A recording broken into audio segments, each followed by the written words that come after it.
What is going on, guys? This is Chris and I hope you guys doing great.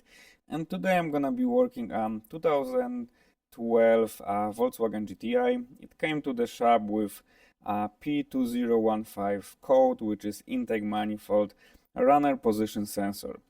And today I'm gonna be replacing the whole intake manifold.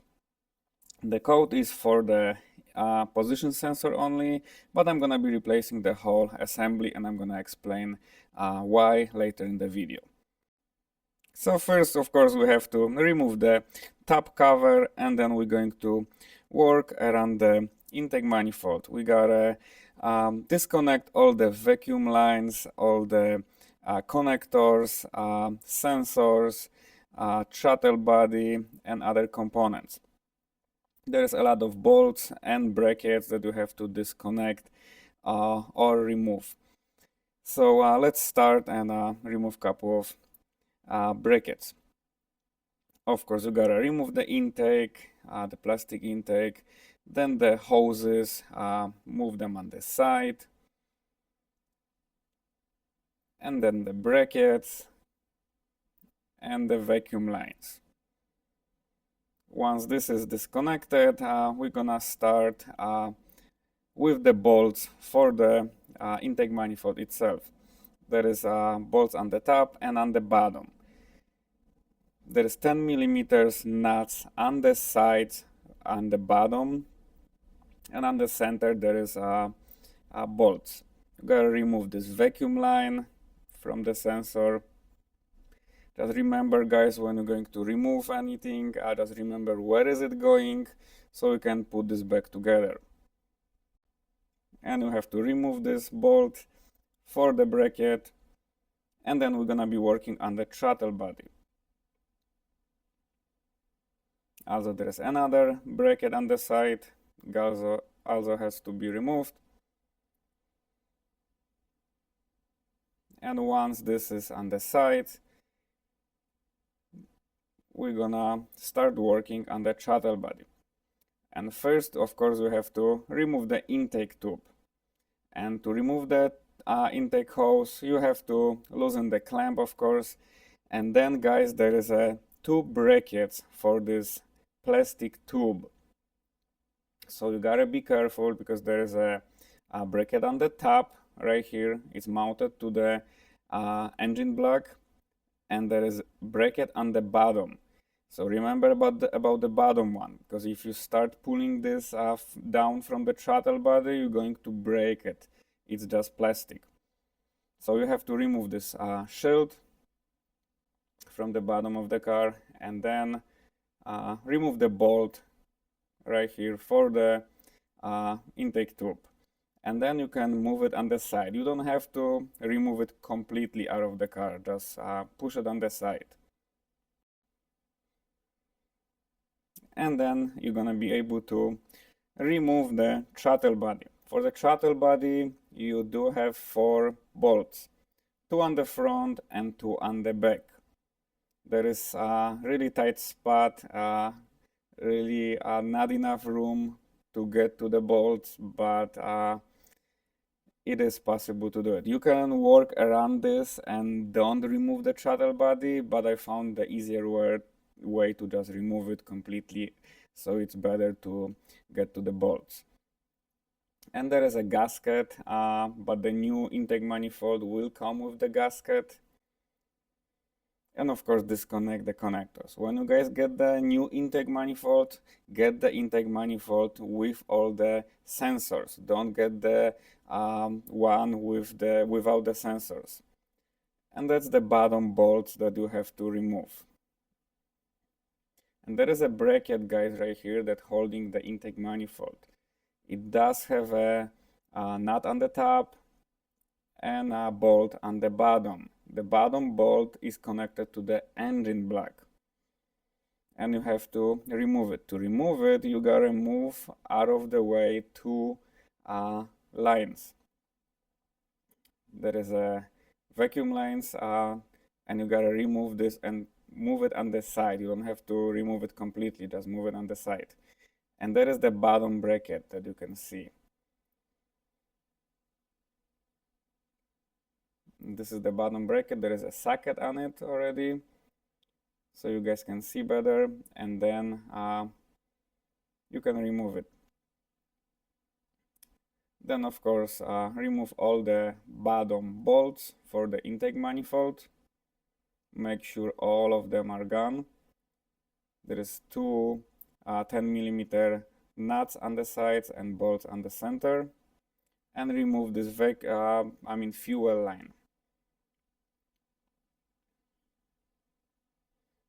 And all the sensors on the side and all the vacuum lines. And this is another bolt on the top for the fuel line that you have to remove. And then check if all bolts are gone for the intake manifold, the top and the bottom ones. And also you will have to remove the oil filter, and behind the oil filter there is a runner position sensor. That's the sensor that we have a codes for. So guys, just replacing the sensor sometimes doesn't help from my experience, so it's better to change the whole unit. Sometimes the stoppers for the inside runners for the flappers are worn, and replacing the sensor it's not helping, so it's better get the whole unit and replace the whole unit. Just remember, get the intake manifold with the sensors. And you gotta unclip those connectors and make sure all the vacuum lines, all the connectors are removed.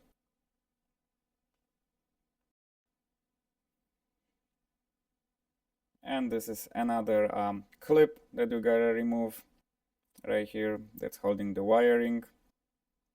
And then you're gonna be able to pull out the intake manifold. Just pull it out slowly. Don't break anything.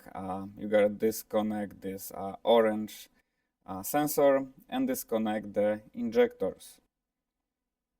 And then you can pull the intake manifold on the side.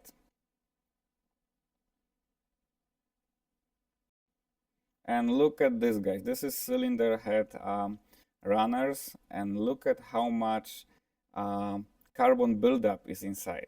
And if you guys have a misfire and it's misfiring only in the morning, usually this is the carbon buildup.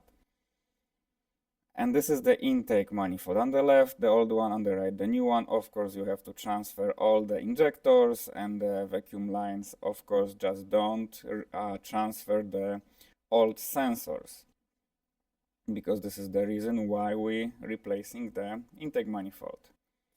And look at this, guys. Again, this is carbon buildup inside the cylinder head, and this is making a misfire in the morning. So if your car misfiring in the morning, but when the car warm up it's gone, the misfire is gone, then most likely this is the reason. And when you're going to clean it, make sure the valves are closed. The cylinder 2 is open, as you can see, so I'm not cleaning it right now. I'm cleaning the 1, 3 and 4, and then you have to rotate the engine to close the cylinder 2 and clean it. And this is the clean runners. You can take as much time as you want, take a vacuum and clean it as clean as possible. This is common issue on those Volkswagens. And then when you're ready, just start putting everything back together. This is the reverse process, so just put all the connectors, all the vacuum lines back together. And when you're going to install it, just put a little bit of oil on the injectors, and remember there is a plastic clip on the end of them, so when you're going to push it inside, just do it gently. Don't break those connectors, those clips on the end of the injectors. And then of course you have to work with the lines, vacuum lines, all the connectors back to sensors, all the bolts and all the brackets back together. Remember, this is connected, this is the sensor before you install the oil filter, and double triple check everything if it's connected. There's couple sensors on the bottom and on the top that you have to connect. Don't forget about the fuel line, and when you start the car, make sure that the fuel line is not leaking.